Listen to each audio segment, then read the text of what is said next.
3, 2, 1.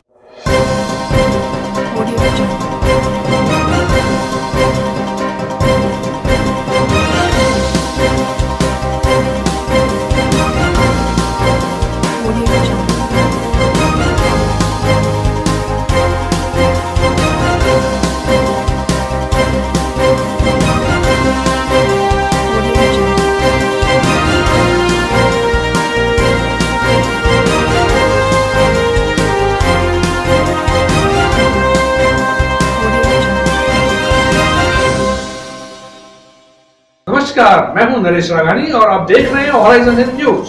संभाग का सबसे बड़ा जवाहरलाल नेहरू अस्पताल खुद है बीमार।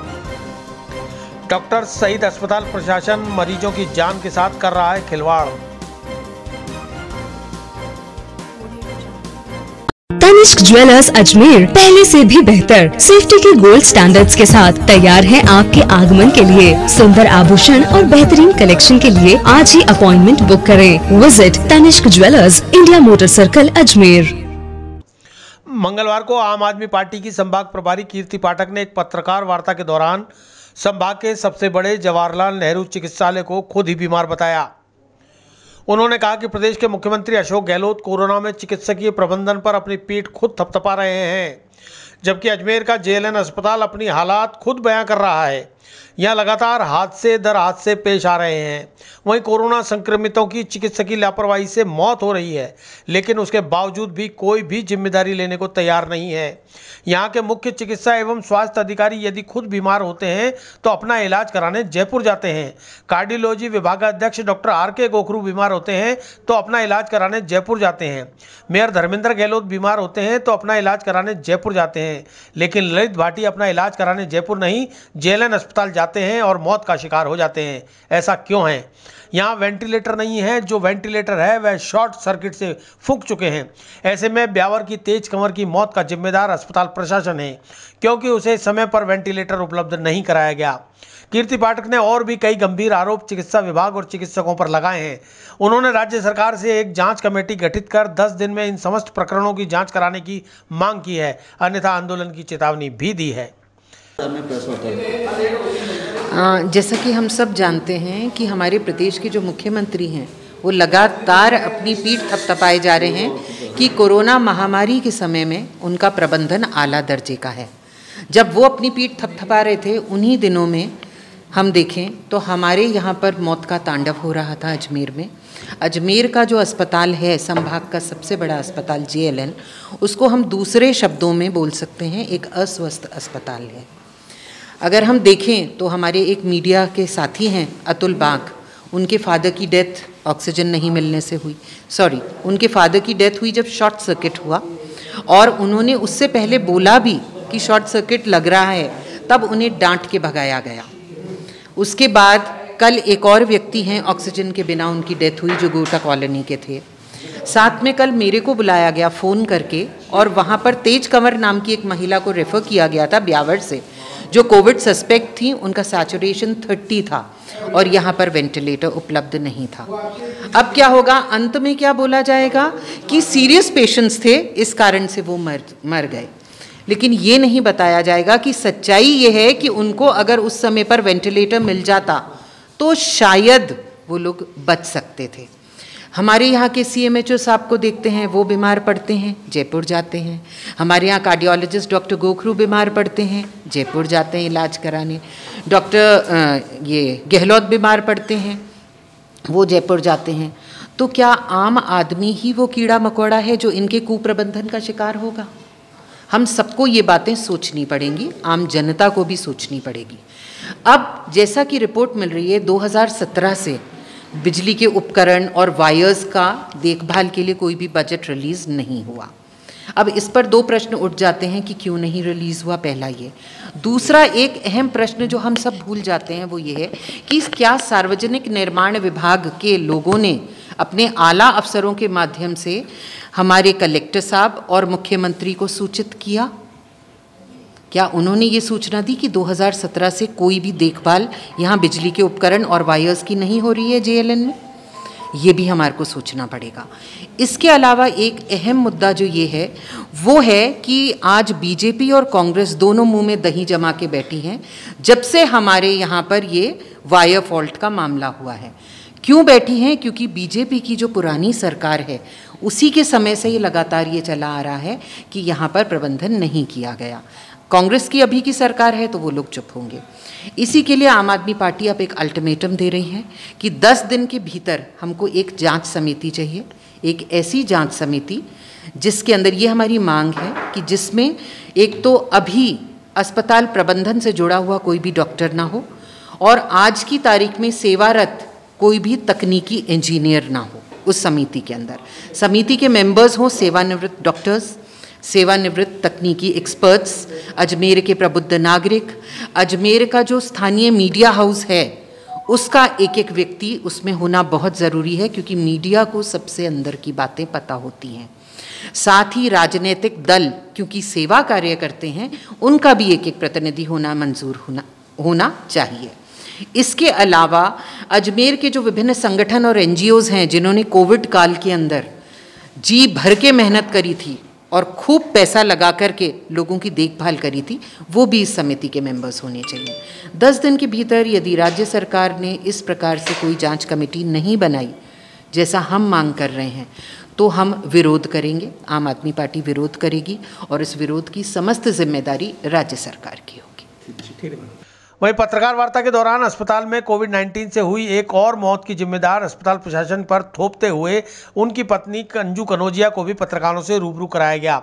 अंजू कनौजिया ने आरोप लगाया कि अस्पताल में लापरवाही है और डॉक्टर्स व नर्सिंग स्टाफ का रवैया बहुत ही गंदा है। उन्होंने बताया कि उनके पति को मात्र 24 घंटे के अंदर लाश के रूप में तब्दील कर उन्हें सौंप दिया गया, जबकि अस्पताल में खुद 2100 रुपये खर्च करके ऑक्सीजन सिलेंडर लेकर आई। राज्य सरकार के दावे कितने खोखले हैं, इस बात से अंदाजा लगाया जा सकता है कि राज्य सरकार और जिला प्रशासन अस्पताल में ऑक्सीजन प्लांट होने और ऑक्सीजन सिलेंडरों की कोई कमी नहीं होने का हवाला देता है, लेकिन हकीकत देखिए कि मरीज के परिजन को खुद ही पैसे से ऑक्सीजन सिलेंडर लाना पड़ रहा है। उसके बाद भी उसका इलाज नहीं, उसे लाश के रूप में सौंप दिया जाता है। खाली कागज पर हस्ताक्षर करा लेते हैं, केस के कागजात नहीं दिए जाते और जब विरोध किया जाता है तो सभी चिकित्सक एकजुट होकर परिजनों के खिलाफ मुकदमे दर्ज करा देते हैं। उसके बाद सरकार और जिला प्रशासन पर दबाव बनाया जाता है कि कोविड महामारी में प्रदेश में हड़ताल कर दी जाएगी, अन्यथा आरोपियों को गिरफ्तार करो। ये कैसी चिकित्सकीय व्यवस्था है, ये कैसा प्रबंधन है, ये कैसी सरकार है? क्या हादसा हुआ? भैया 26 तारीख को इनको हमने एडमिट कर रहे थे और 27 को 3:30 बजे ये गुजरे, पर कोई ट्रीटमेंट नहीं करी जेलन वालों ने। ये सब झूठ बता रहा है कि डॉक्टर है, कोई डॉक्टर नहीं है। और मैंने इनको भर्ती करा, इनके पास ऑक्सीजन भी नहीं था, मैं खुद अपने पैसों से खरीद के लाई हूँ 2100 का। उसके बाद वो ज़्यादा इनको तकलीफ हुई, ना कोई ड्रिप चढ़ाई कि ना शुगर की, मेरी खुद की भी दवाई नहीं देने दी इन्होंने।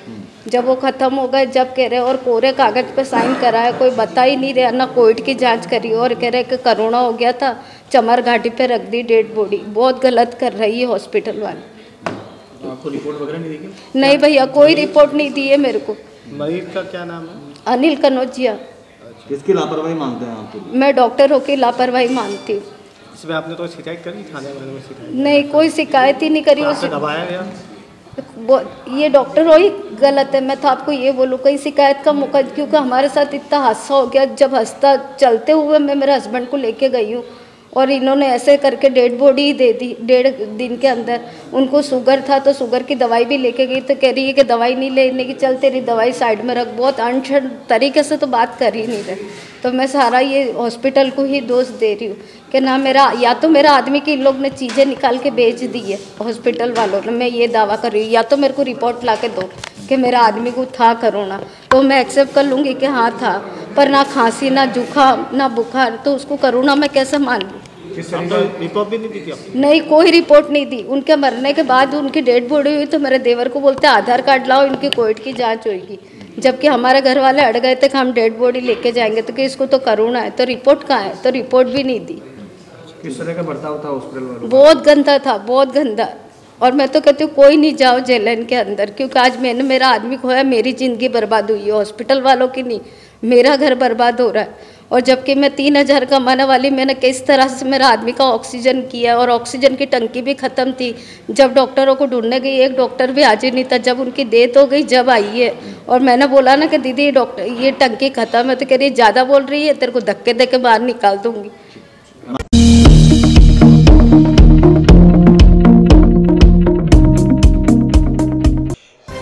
दीपों के त्योहार दिवाली में 4 दिन शेष, लेकिन नहीं हो पा रही दियों की बिक्री।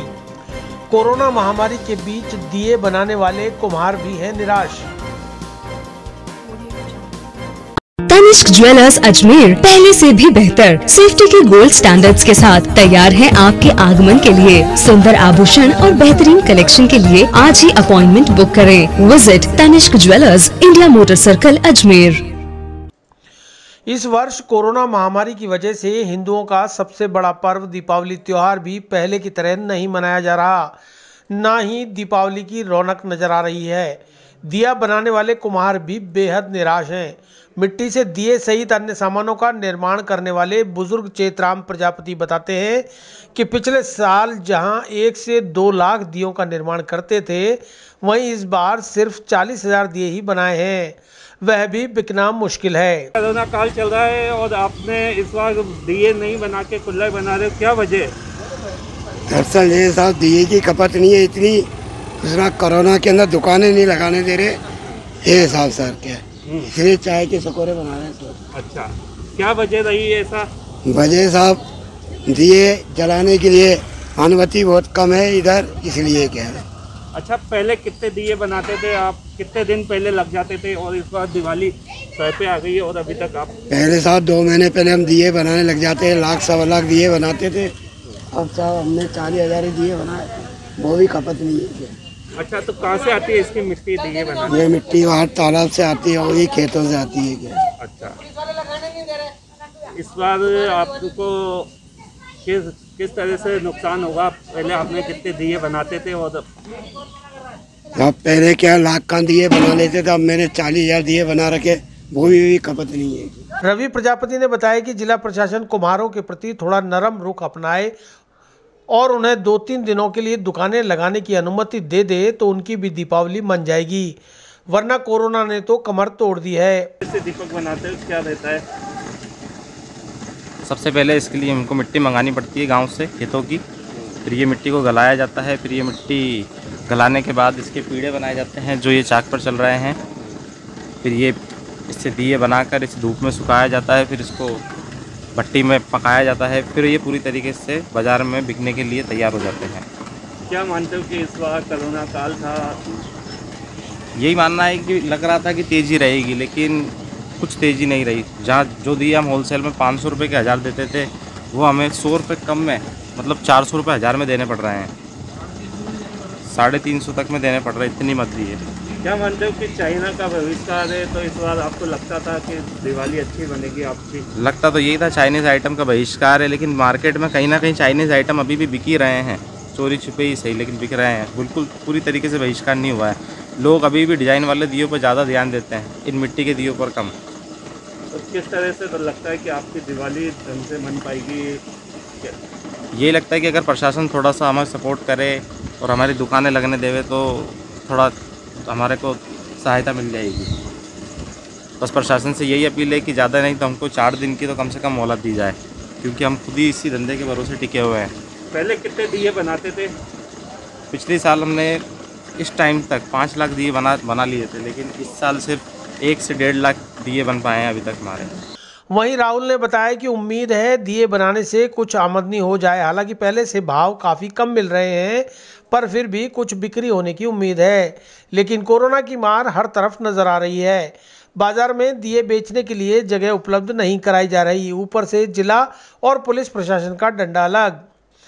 क्या है कोरोना काल के बीच में आपको? दीपक तो बना रहे हैं, मगर बिकने की उम्मीद है बहुत कम। मार्केट में दुकान लगाने दे नहीं रहे हैं। इसकी वजह से लोगों में काफ़ी डर है। जो लोग दिए खरीद रहे हैं उनको यही डर है कि दुकान लगाने देंगे नहीं देंगे, माल बेचने देंगे नहीं देंगे। क्या लगता है कि आपका पूरा परिवार दिए बनाने में लगता है? तो इस बार पूरा परिवार तो लगता है, बस यही है कि भाई दिवाली का एक हमारा सीज़न है एक ही, तो ताकि उसमें थोड़ा हमारा खर्चा पानी निकल जाए और हमारा भी त्यौहार अच्छा बन जाए। कितने दीपक बना चुके हो अब तक और पहले कितने बनाते थे? हर साल तो हम 3-4 लाख दिए बना लेते थे, मगर इस साल सिर्फ 1 ही लाख दिए बने। वहीं कुम्हारों के परंपरागत काम में भी आधुनिकता का प्रभाव नजर आने लगा है। मिट्टी का चाक पहले हाथ से चलाया जाता था, लेकिन अब युवा कुम्हार बिजली की मोटर वाले चाक पर मिट्टी के दिए, कुल्हड़, सकोरे व अन्य सामान बना रहे हैं।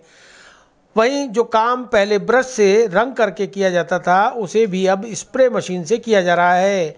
ऐसे में उत्पादन की रफ्तार तो बढ़ी, लेकिन लागत भी बढ़ गई है, क्योंकि पहले जो मिट्टी आसपास मिल जाया करती थी, उसे अब बाहर से परिवहन कर मंगाया जाता है। इसके अलावा बिजली का खर्चा भी जोड़कर उत्पादन थोड़ा महंगा जरूर हो गया है। पहले 200 रुपये के 1000 दिए आते थे, अब 500 रुपये के 1000 दिए आ रहे हैं।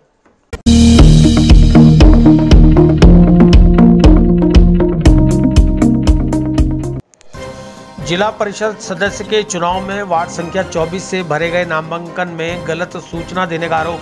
भाजपा के प्रत्याशी हनुमान भादु द्वारा भरे गए नामांकन में नहीं किया मुकदमों का उल्लेख। तनिष्क ज्वेलर्स अजमेर पहले से भी बेहतर सेफ्टी के गोल्ड स्टैंडर्ड्स के साथ तैयार है आपके आगमन के लिए। सुंदर आभूषण और बेहतरीन कलेक्शन के लिए आज ही अपॉइंटमेंट बुक करें। Visit Tanishq jewellers, India motor circle, Ajmer. ग्राम डिडवाड़ा तहसील किशनगढ़ से आए प्रार्थी हनुमान प्रसाद डाबरिया ने एडवोकेट वैभव जैन के जरिए जिला निर्वाचन अधिकारी को ज्ञापन सौंपकर जिला परिषद सदस्य के चुनाव में वार्ड संख्या 24 से भाजपा के हनुमान भादु द्वारा भरे गए नामांकन फॉर्म में मिथ्या व गलत सूचना देने का आरोप लगाते हुए मुकदमा दर्ज करने की अपील की है।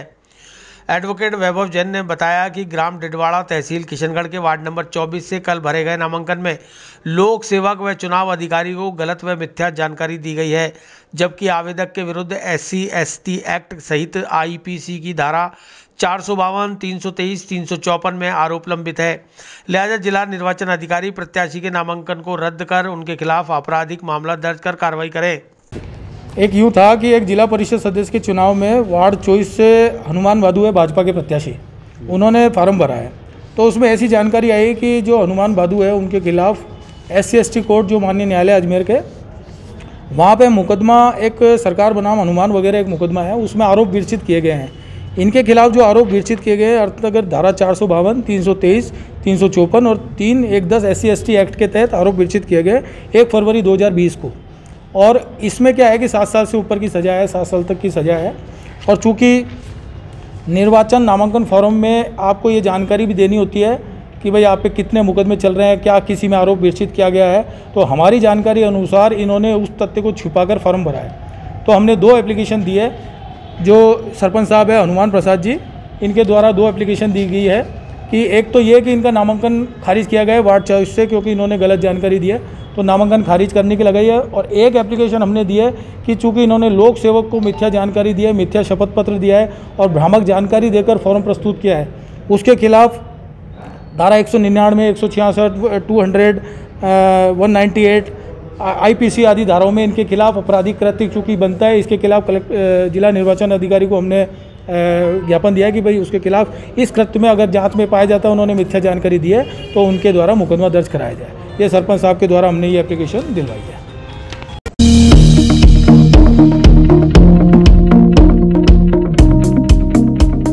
शुद्ध के लिए युद्ध अभियान के तहत लगातार हो रही है कार्रवाई। 26 से 14 नवंबर तक चलेगा अभियान।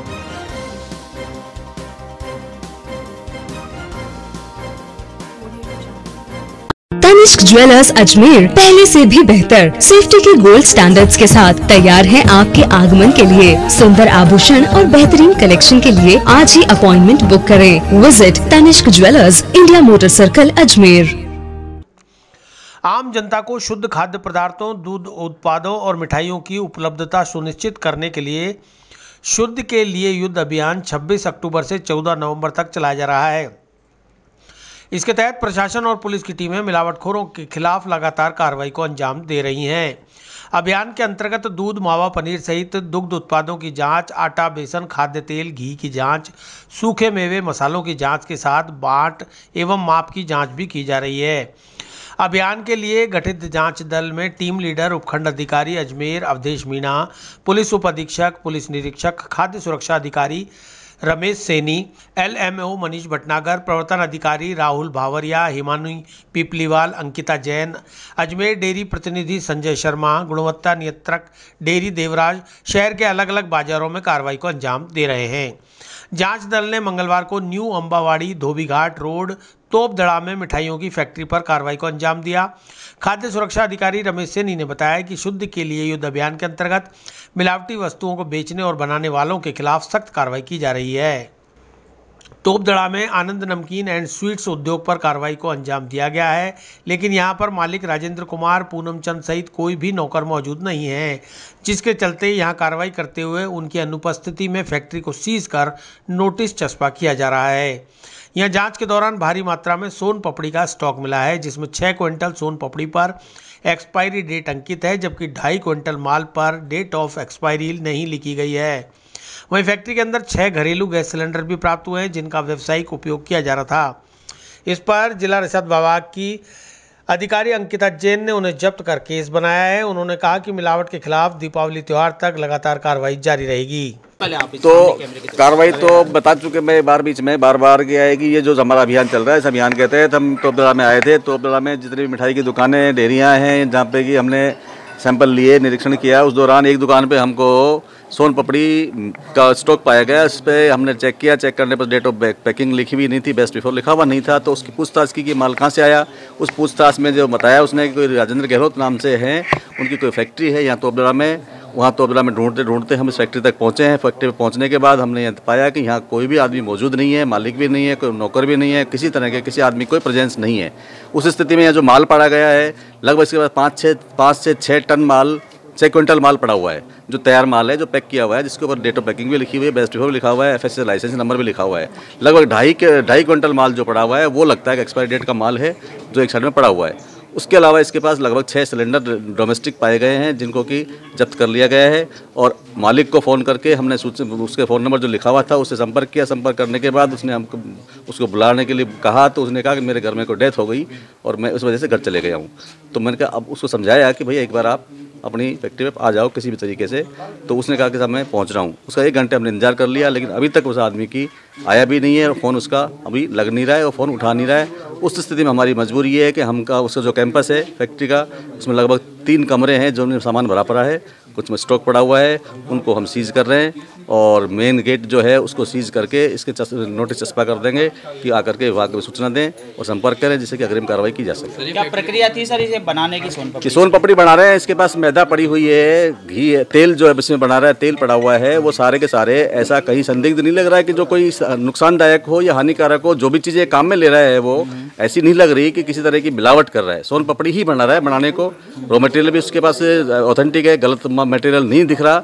और केवल मात्र यहाँ जो है कंडीशन जो है वो हाइजीनिक नहीं है, सफाई का तरीके से है नहीं, गंदगी का आलम है। जगह जो काम पे ले रहा है वहाँ पे चारों तरफ रजिस्टर्ड है क्या? ये अभी इसके बारे में कुछ पता नहीं। जब तक मालिक ही नहीं है तो किससे पूछेंगे? जब मालिक है नहीं, ये ऑथेंटिक है, किराए की है, खुद की है, क्या है, कब्जा है, क्या है, कुछ ही पता नहीं है। जब तक मालिक नहीं हो तब तक क्या कर सकते हैं? हम सीज करेंगे। जब सीज करने के बाद उसको नोटिस चस्पा कर देंगे। चस्पा करने के बाद वो संपर्क करेगा। संपर्क करने के बाद आएगा विभाग में, उसके बाद हम आगे कार्रवाई करेंगे। और साथ में मेरे साथ मेरी पूरी टीम है, जिसमें DSO से अंकिता जैन है जो कि जल्द कार्रवाई कर रही है, और सरस डेयरी के विभाग से हमारे दोनों कर्मचारी हैं जो हमारे कार्रवाई कर रहे हैं। रिपोर्ट टेस्ट करेंगे और वो जो भी कुछ है आगे की कार्रवाई करेंगे। यहाँ पे हमको 6 सिलेंडर्स मिले हैं जो कि डोमेस्टिक यूज़ में लिए जाने थे, लेकिन यहाँ पे कमर्शियल यूज़ में लिए जा रहे हैं। फैक्ट्री में कोई हमको मिला नहीं है, ना लेबर ना मालिक, तो इसलिए नियमों के विरुद्ध है। ज्वलनशील सामग्री है, कमर्शियल यूज़ में आ रही है, तो कई सारे कानूनों का उल्लंघन हो रहा है, इसलिए मैं इसको जब्त कर रही हूँ। 6 सिलेंडर्स मैंने भी लिए हैं, मौका फर्ज मैंने बना लिया है, बाकी कार्रवाई में भी कार्यालय पहुँच के कंप्लीट करूँगी।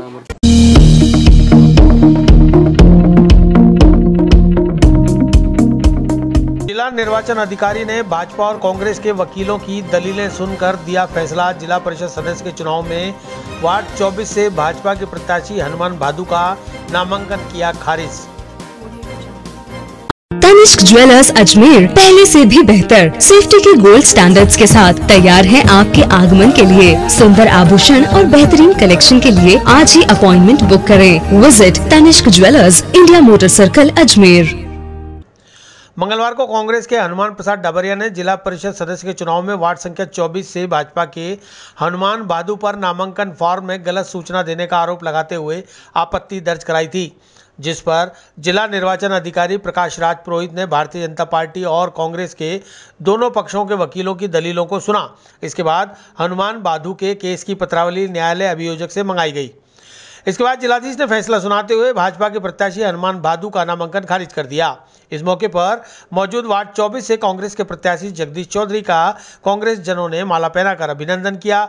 एडवोकेट वैभव जैन ने बताया कि भाजपा का नामांकन खारिज होते ही कांग्रेस के प्रत्याशी की आधी जीत तय हो गई है। एक ये जिला परिषद सदस्य के वार्ड 24 से भाजपा प्रत्याशी है हनुमान बादू जी, उन्होंने फॉर्म भरा था तो उसमें बादू जी ने कुछ इन्फॉर्मेशन गलत दी थी, उन्होंने अपने मुकदमों की जानकारी पूरी नहीं दी थी। तो ये जानकारी होने पे जो इस वार्ड से कांग्रेस के हमारे प्रत्याशी उन्होंने ये हमको बोला, हम कांग्रेस के, मैं शहर कांग्रेस का महासचिव और देहात अध्यक्ष हरि सिंह जी है, देहात कांग्रेस के महासचिव हरि सिंह जी है, तो हम लोग ने फिर एक सरपंच साहब ये हनुमान प्रसाद डबरिया के जरिए एक शिकायत कलेक्टर साहब को दी, जिला निर्वाचन अधिकारी को, उसमें हमने पूरी इनकी नकल वगैरह सारा सम्मिलित करी।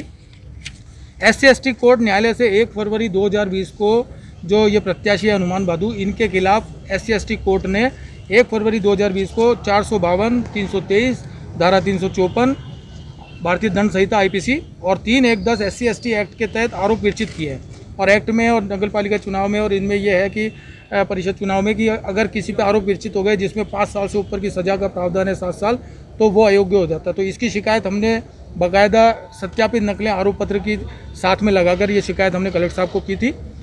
कलेक्टर साहब ने फिर जो प्रत्याशी है भाजपा का प्रत्याशी हनुमान बादू, उनको भी बुलाया, उनके भी जवाब लिए, उनके भी वकील लोग आ गए, उन्होंने जवाब दिया। उसके बाद 3:30 बजे का वक्त रखा गया था कि उसमें कलेक्टर साहब ने सारी चीज़ तय करके कि भाई इसमें वो सही है या गलत, और आज अभी 3:30 बजे कलेक्टर साहब ने इसमें हनुमान बादी का वार्ड 24 से नामांकन पत्र खारिज किया। अच्छा, तो कौन आए थे कोर्ट से जिनने जांच करी थी?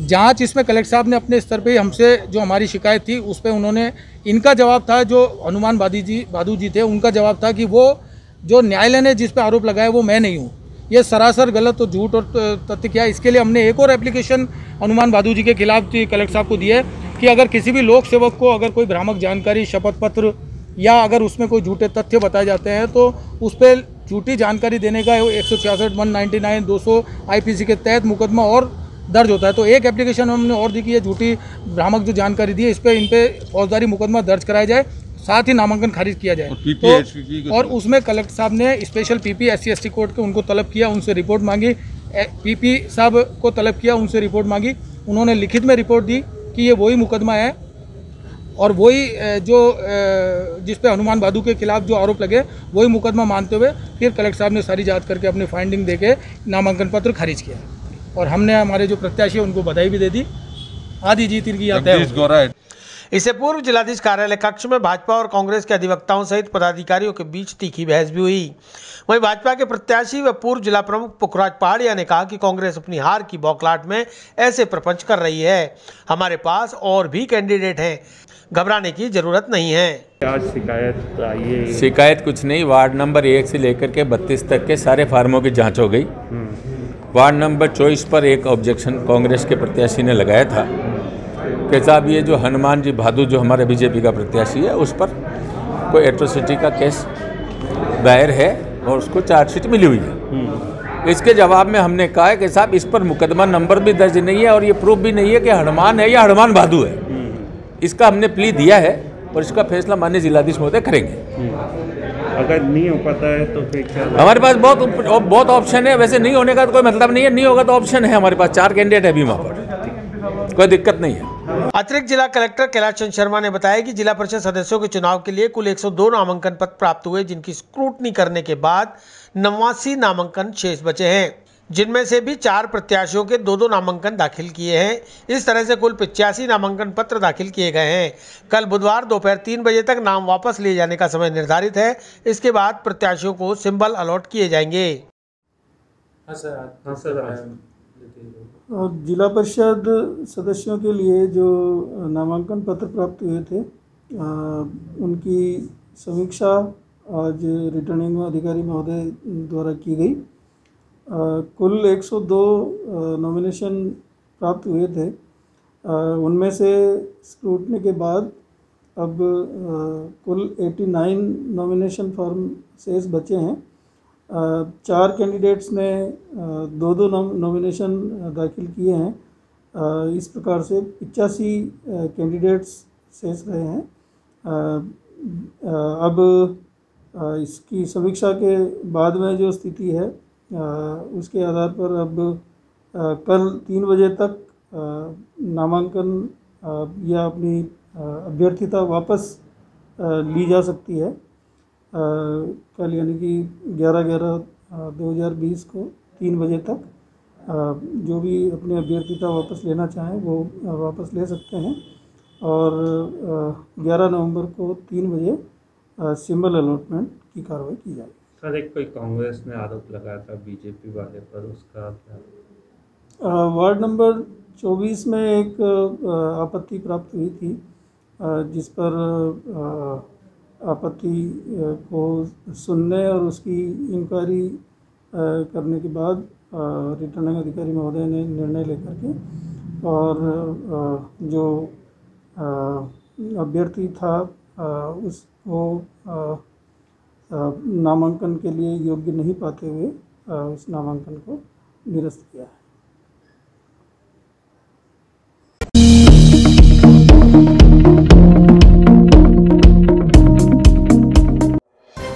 जिला पुलिस कप्तान कुंवर राष्ट्रदीप का जन्मदिन आज। पुलिस अधीक्षक कार्यालय में जिला पुलिस के तमाम अधिकारी और जवानों ने कटवाया केक। तनिष्क ज्वेलर्स अजमेर पहले से भी बेहतर सेफ्टी के गोल्ड स्टैंडर्ड्स के साथ तैयार है आपके आगमन के लिए। सुंदर आभूषण और बेहतरीन कलेक्शन के लिए आज ही अपॉइंटमेंट बुक करें। Visit Tanishq jewellers, India motor circle, Ajmer. Ajmer जिला पुलिस कप्तान कुंवर राष्ट्रदीप का आज जन्मदिन है। इस मौके पर सोशल मीडिया सहित उनके कार्यालय में जन्मदिन की बधाइयां देने वालों का तांता लगा हुआ है। सुबह से ही एसपी कुंवर राष्ट्रदीप की दीर्घायु और अच्छे स्वास्थ्य की कामना करते हुए पुलिस के तमाम आला अधिकारियों और थाना अधिकारियों ने एसपी कार्यालय पहुंचकर उन्हें पुष्प गुच्छ भेंट किए और केक भी कटवाया। वहीं सोशल मीडिया पर भी पुलिस अधीक्षक को लगातार शुभकामनाएं और बधाइयां दी जा रही हैं। गौरतलब है कि कोरोना काल में लागू लॉकडाउन के बीच अजमेर जिला पुलिस अधीक्षक के नेतृत्व में जिला पुलिस ने बेहतरीन सेवाएं देकर लोगों को कोरोना संक्रमण से बचाने में अपनी महती भूमिका निभाई, जिसके लिए अजमेर की आवाम पुलिस अधीक्षक को प्रेम और स्नेह देती है। इस मौके पर पुलिस अधीक्षक कुंवर राष्ट्रदीप ने सभी का धन्यवाद और आभार भी जताया। हॉराइजन हिंद न्यूज टीम कर्तव्यनिष्ठ पुलिस अधीक्षक को उनके जन्मदिन पर हार्दिक शुभकामनाएं प्रदान करती है।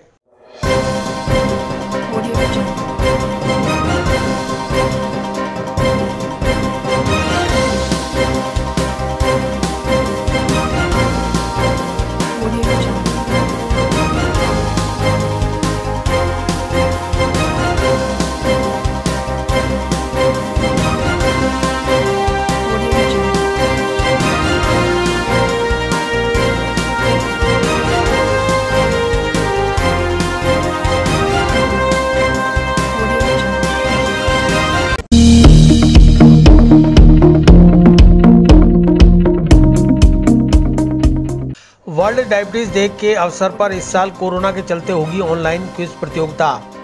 ऑनलाइन क्विज प्रतियोगिता में भाग लेने वाले विजयी प्रतिभागियों को मिलेंगे नगद पुरस्कार। तनिष्क ज्वेलर्स अजमेर पहले से भी बेहतर सेफ्टी के गोल्ड स्टैंडर्ड्स के साथ तैयार है आपके आगमन के लिए। सुंदर आभूषण और बेहतरीन कलेक्शन के लिए आज ही अपॉइंटमेंट बुक करें। Visit Tanishq jewellers, India motor circle, Ajmer. Ajmer diabetes society इस साल कोरोना महामारी की वजह से 14 नवंबर को वर्ल्ड डायबिटीज डे के अवसर पर विभिन्न ऑनलाइन कार्यक्रमों का आयोजन करने जा रहा है। अजमेरू डायबिटीज सोसाइटी के अध्यक्ष व वरिष्ठ डायबिटोलॉजिस्ट डॉक्टर रजनीश सक्सेना ने बताया कि 14 नवंबर को अजमेरू डायबिटीज सोसाइटी व भारत विकास परिषद के संयुक्त तत्वाधान में ऑनलाइन डायबिटीज जागरूकता क्विज प्रतियोगिता का आयोजन किया जा रहा है, जिसमें first prize 3000, second prize 2000, third prize 1000 नगद राशि सहित 10 सांत्वना पुरस्कार प्रदान किए जाएंगे। सब बताइए क्या है साल के बीच में इस बार डायबिटीज प्रतिवर्ष की बात ही इस वर्ष भी वर्ल्ड डायबिटिक डे 14 नवंबर को जो आयोजित किया जा रहा है, इसके अंदर हम क्योंकि इसमें भारत में कोरोना संक्रमण बहुत तेज़ गति से बढ़ता जा रहा है, तो जितनी भी हम एक्टिविटी कर रहे हैं वो हम ऑनलाइन करने की कोशिश कर रहे हैं।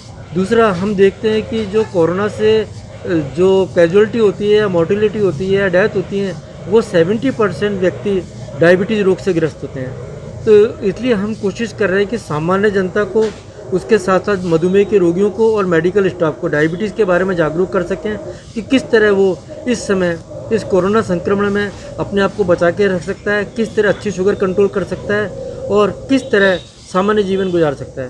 क्योंकि सामान्य जनता के लिए सबसे ज़रूरी है कि कोरोना की जो दवाइयाँ दी जाती है उसमें कई दवाइयों से शुगर बढ़ जाती है या कंट्रोल शुगर होती है वो अनकंट्रोल हो जाती है। अवेयरनेस क्विज का आयोजन किया जा रहा है। यह क्विज भारत विकास परिषद के साथ मिलकर आयोजित की जाएगी। इसके लिए आपको डायबिटीज़ अवेयरनेस क्विज ऐप है, ये गूगल प्ले के ऊपर है, इसको डाउनलोड करके इसके ऊपर अपना रजिस्ट्रेशन करवाना ज़रूरी है। यह निःशुल्क क्विज है। इसके अंदर सभी प्रतिभागियों को सर्टिफिकेट दिया जाएगा पार्टिसिपेशन का व प्रथम, द्वितीय व तृतीय पुरस्कार 3000, 2000 व 1000 रुपये व 10 कंसोलेशन प्राइजेस भी दिए जाएंगे। इसके बाद में 16 नवंबर से 20 नवंबर तक निःशुल्क ऑनलाइन डायबिटीज़ कैंप का आयोजन किया जा रहा है। इसके अंदर सक्सेना डायबिटीज़ केयर सेंटर का मोबाइल 7424929555 नंबर मैं रिपीट कर रहा हूँ 7424929555। इसके ऊपर रोगी को अपनी सारी रिपोर्टें, अपनी सारी समस्याओं को भेजना है। दोपहर में 2 से 4 के बीच में डॉक्टर रजनीश सक्सेना व डाइटिशियन व डायबिटिक एजुकेटर उनकी समस्याओं का समाधान करेंगे। इनके अलावा हम वेबिनार के द्वारा जो भारत विकास परिषद मुख्यतः आयोजित कर रही है उसके साथ के अंदर मिलकर वेबिनार पे हम डायबिटीज़ की शिक्षा के बारे में सामान्य जनता को जागरूक करेंगे। और क्योंकि कोरोना काल में आदमी के मानसिक स्तर के बहुत ख़राब असर पड़ता है, उसका स्ट्रेस बढ़ जाता है, इसके लिए एक स्ट्रेस रिलीविंग वेबिनार भी हम आयोजित करेंगे। ये सब निःशुल्क होंगी। इस पर कोई भी सामान्य जनता, कोई भी भारत का नागरिक भाग ले सकता है और लाभ उठा सकता है। धन्यवाद। सोसाइटी के महासचिव सीपी कटारिया ने बताया कि इस प्रतियोगिता में कोई भी किसी भी उम्र का व्यक्ति भाग ले सकता है। इसके लिए गूगल प्ले स्टोर से diabetes awareness quiz app download करना आवश्यक है। इसे डाउनलोड करने के बाद आप अपना रजिस्ट्रेशन करवा सकते हैं। प्रतियोगिता 14 नवंबर को प्रातः 11 बजे शुरू होगी। प्रतियोगिता में भाग लेने वाले सभी प्रतिभागियों को प्रमाण पत्र प्रदान किए जाएंगे।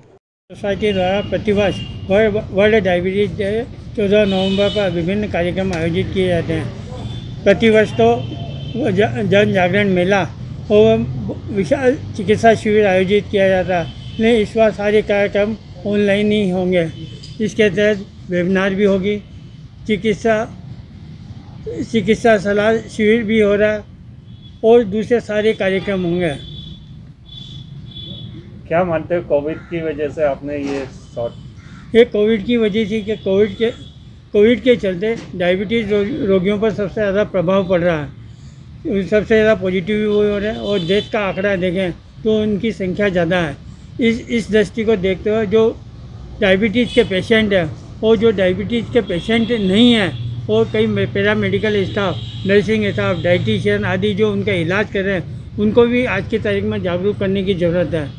इसी सोच को लेते हुए हमने इसी थीम के आधार पर हमने विभिन्न कार्यक्रम आयोजित किए।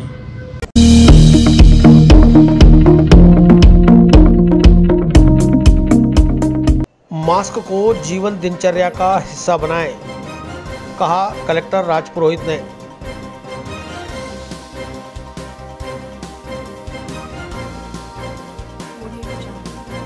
तनिष्क ज्वेलर्स अजमेर पहले से भी बेहतर सेफ्टी के गोल्ड स्टैंडर्ड्स के साथ तैयार है आपके आगमन के लिए। सुंदर आभूषण और बेहतरीन कलेक्शन के लिए आज ही अपॉइंटमेंट बुक करें। Visit Tanishq jewellers, India motor circle, Ajmer. जिला कलेक्टर प्रकाश राज पुरोहित ने कहा कि मास्क को जीवन दिनचर्या का हिस्सा बनाया जाना चाहिए। विश्व के जिन देशों में मास्क को जीवनचर्या का हिस्सा बनाया है, वहां कोरोना वायरस के मामले कम सामने आ रहे हैं। जिला कलेक्टर राज पुरोहित आज जिला प्रशासन द्वारा चलाए जा रहे नो मास्क नो एंट्री जागरूकता अभियान के तहत जवाहर फाउंडेशन एवं पूर्वांचल जन चेतना समिति एवं महात्मा गांधी जीवन दर्शन समिति द्वारा वैशाली नगर स्थित मजदूरों की थड़ी पर स्वयंसेवी संस्थाओं के प्रतिनिधियों और पुलिस विभाग के कर्मचारियों से औपचारिक संवाद कर रहे थे। उन्होंने कहा कि राजस्थान सरकार ने कोरोना नियंत्रण के लिए मास्क को अचूक उपाय मानते हुए जन आंदोलन छेड़ा है। इसकी सफलता इस महामारी को रोकने में मददगार होगी। उन्होंने कहा कि कई देशों में कोरोना का दूसरा और तीसरा पिक चल रहा है। ऐसे में कोरोना की हमारे देश में क्या स्थिति बन सकती है, इसे लेकर बेहद सतर्क एवं सजग रहने की जरूरत है। इस अवसर पर पुलिस अधीक्षक कुंवर राष्ट्रदीप सिंह ने कहा कि निचला तबका अभी भी इस महामारी में लापरवाही बरत रहा है। अगर कोरोना को हराना है तो मास्क को अपनाना होगा।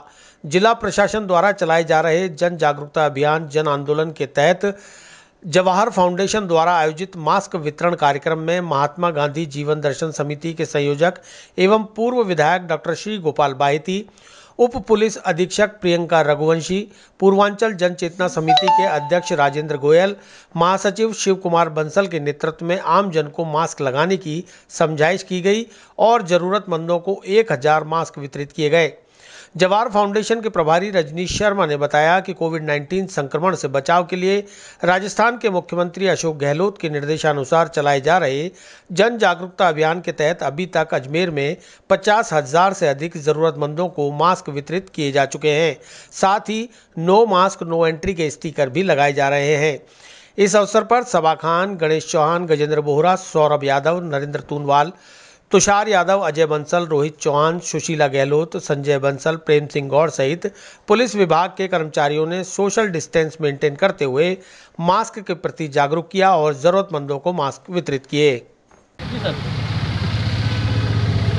राजस्थान सरकार का माननीय मुख्यमंत्री के निर्देशों के अनुसार 2 अक्टूबर से जन आंदोलन चल रहा है, जिसमें मुख्य थीम लोगों को मास्क के लिए प्रेरित करना और मास्क वितरण करना है। उसी के तहत भी आज सभी जो NGO सपोर्ट करें, उसमें जवाहर फाउंडेशन, प्रिंस सोसाइटी, इनके सपोर्ट से यहाँ पर वैशाली नगर लेबर चौकी में यहाँ पर मास्क वितरण का कैंप रखा है, जिसमें सभी मजदूरों को मास्क वितरण किए जा रहे हैं और सभी से यह अपील की जा रही है कि मास्क हमेशा पब्लिक प्लेस पर लगा के रखें और तभी हमारा कोविड से बचाव संभव है।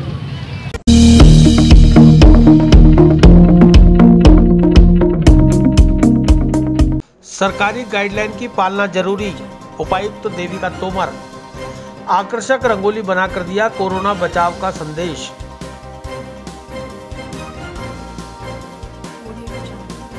तनिष्क ज्वेलर्स अजमेर पहले से भी बेहतर सेफ्टी के गोल्ड स्टैंडर्ड्स के साथ तैयार है आपके आगमन के लिए। सुंदर आभूषण और बेहतरीन कलेक्शन के लिए आज ही अपॉइंटमेंट बुक करें। Visit Tanishq jewellers, India motor circle, Ajmer. Lions club Ajmer Prithviraj द्वारा मंगलवार को कोरोना संक्रमण रोकने और जन जागरूकता के लिए बजरंगगढ़ चौराहे पर आकर्षक रंगोली बनाई गई। लॉयन राजेंद्र गांधी ने बताया कि जिला प्रशासन द्वारा चलाए जा रहे नो मास्क नो एंट्री अभियान के तहत भजनगंज स्थित ड्रीम इंडिया स्कूल की शिक्षिकाओं द्वारा कोरोना पर रंगोली बनाकर आमजन को जागरूक किया गया। इस अवसर पर मुख्य अतिथि नगर निगम की डिप्टी कमिश्नर देविका तोमर ने कहा कि जब तक वैक्सीन नहीं आती, मास्क लगाना ही कोरोना संक्रमण रोकने में कारगर है। उन्होंने कहा कि कोरोना संक्रमण से बचाव आज की जरूरत है। हर नागरिक को सरकारी गाइडलाइन की पूर्णतः पालन करना चाहिए। उन्होंने कोरोना बचाव का संदेश देती आकर्षक रंगोली बनाने वाली शिक्षिका कल्पना सिंगोदिया, यति शर्मा, चंचल सिसोदिया, लक्ष्मी शर्मा की सराहना भी की।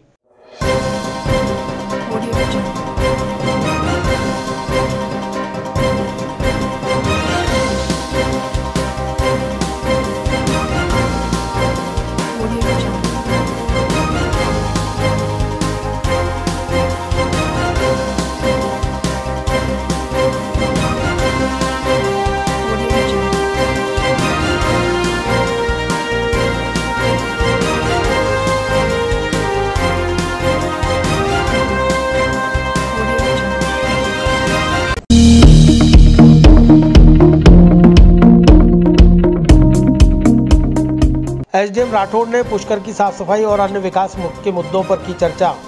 पुरोहितों, पार्षदों और व्यापारियों के साथ की गई मंत्रणा।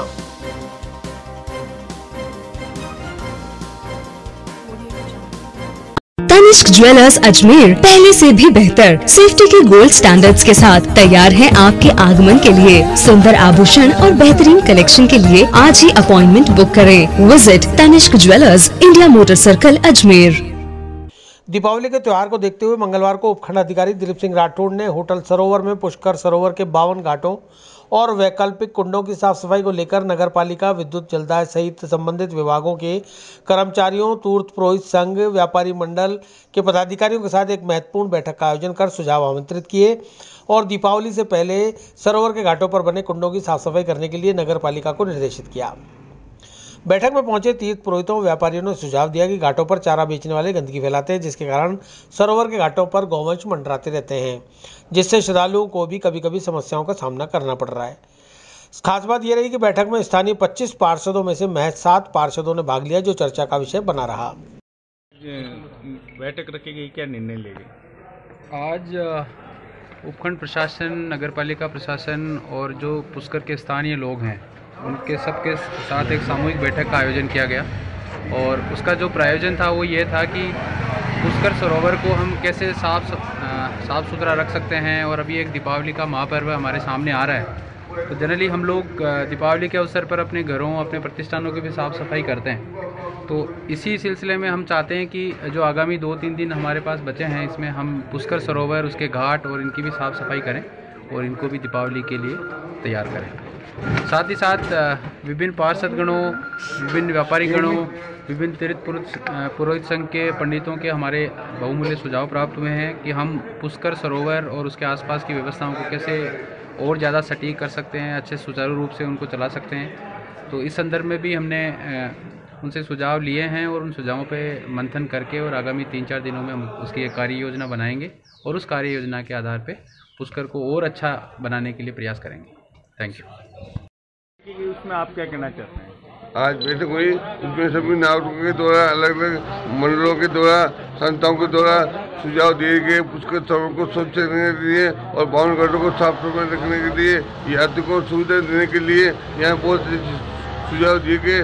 और यहाँ के जो माननीय एडीएम साहब हैं और माननीय जो ईओ साहब हैं, उन्होंने और सभी विभागों के जो अधिकारी हैं, उन्होंने उपस्थित होकर के पुष्कर सरोवर को स्वच्छ और सुंदर बनाने के लिए अलग अलग तरह के सुझाव दिए और उन पर कार्रवाई करने के लिए पब्लिक को संतुष्ट किया।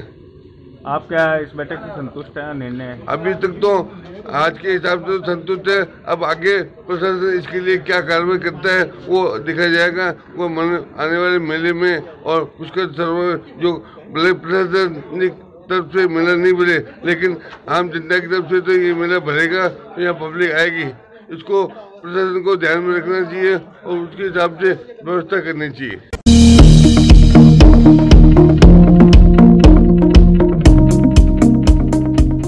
दयानंद महाविद्यालय में बनाए गए स्मृति स्थल का अनावरण। महर्षि दयानंद सरस्वती से प्रेरणा लेने का किया गया आह्वान। तनिष्क ज्वेलर्स अजमेर पहले से भी बेहतर सेफ्टी के गोल्ड स्टैंडर्ड्स के साथ तैयार है आपके आगमन के लिए। सुंदर आभूषण और बेहतरीन कलेक्शन के लिए आज ही अपॉइंटमेंट बुक करें। Visit Tanishq jewellers, India motor circle, Ajmer. Dayanand महाविद्यालय में मंगलवार को आर्य समाज तथा वेदों से संबंधित शिक्षा एवं इतिहास को दर्शाने वाले स्मृति स्थल का अनावरण किया गया। महाविद्यालय प्राचार्य डॉक्टर लक्ष्मीकांत ने बताया कि दयानंद महाविद्यालय की मुख्य इमारत के निर्माण के समय के निर्माणकर्ता हूँ। मंगलवार को दयानंद महाविद्यालय में प्रख्यात चिकित्सक डॉक्टर सुभाष माहेश्वरी के मुखातिथ्य में उक्त स्थल का अनावरण किया गया, जिसका उद्देश्य समाज को दयानंद सरस्वती के विचारों से अवगत करवाना और उनके जीवन से प्रेरणा लेने के लिए प्रेरित करना है। मुख्य अतिथि डॉक्टर सुभाष माहेश्वरी ने अपने उद्बोधन में कहा कि अजमेर आर्य समाज के लिए एक केंद्र रहा है और अजमेर में शिक्षा जगत के अंदर आपने एक अमिट छाप बनाई है।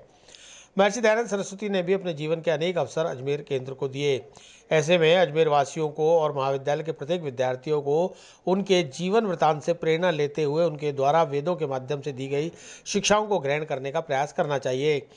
इस अवसर पर महाविद्यालय में दीपावली स्नेह मिलन कार्यक्रम भी आयोजित किया गया। दयानंद महाविद्यालय 1942 में बना था और ये राजस्थान का प्राचीन महाविद्यालयों में से एक है। वैसे तो इसकी बिल्डिंग जो है वो एक ऐतिहासिक बिल्डिंग है, लेकिन यहाँ पर एक ऐसा स्ट्रक्चर मुझे देखने को मिला जो कि खाली पड़ा हुआ था। लेकिन जब मैंने गौर से देखा तो मैंने सोचा कि जब ये बिल्डिंग बनी तो बनाने वालों का इस स्ट्रक्चर के बारे में क्या विजन रहा होगा। तो 4 स्तंभ थे वहां पर उस स्ट्रक्चर में। तो 4 स्तंभ मैंने सोचा ये तो 4 वेदों को ये शो कर रहे हैं और उसमें 3 पत्थर सीधे सामने लगे हुए थे। मैंने बोला समझा ये 3 पत्थर तो DAV को रिप्रेजेंट करते हैं और ऊपर एक आर्क बनी हुई थी, वो हमारा सूर्य का चिन्ह है।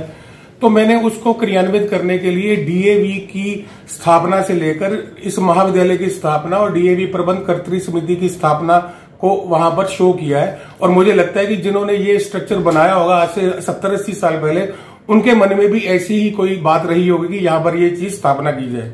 और साथ में मैंने आज 4 वेदों की उसी जगह पर स्थापना की है, क्योंकि वेद हमारी आर्य संस्कृति की जड़ है। तो वेदों की स्थापना से हमारे कॉलेज में एक बहुत उत्तम कार्य हुआ है। आज मैं डॉक्टर लक्ष्मीकांत प्राचार्य, दयानंद कॉलेज अजमेर।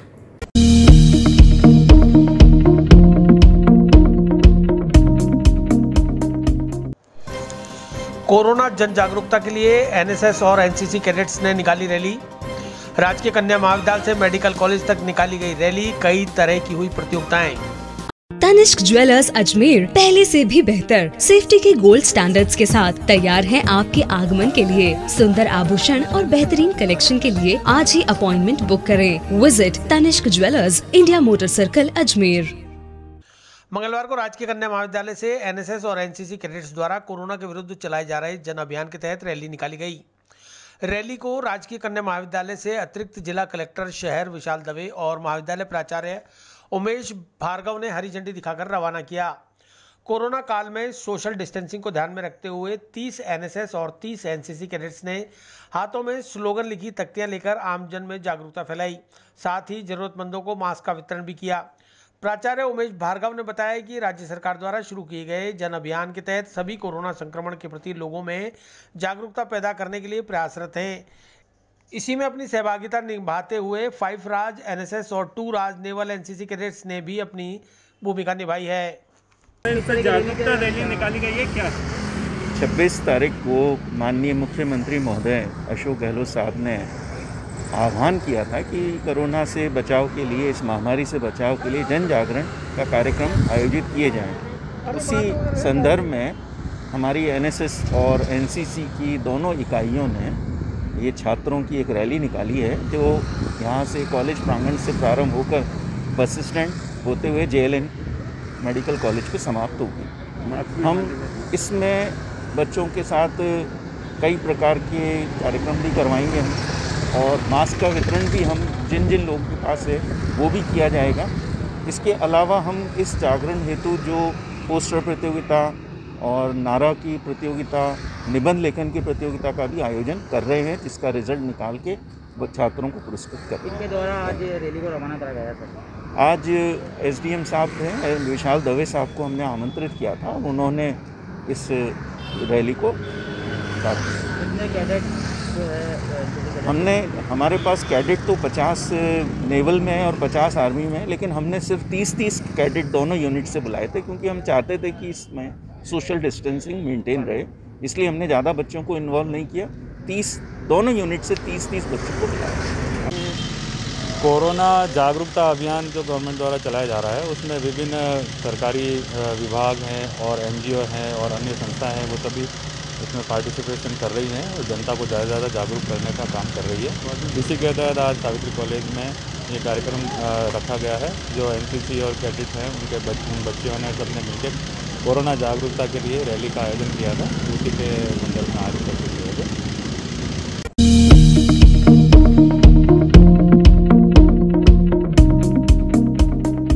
विस्तार से पढ़ने के लिए लॉगिन करें horizonn.com, सच के साथ।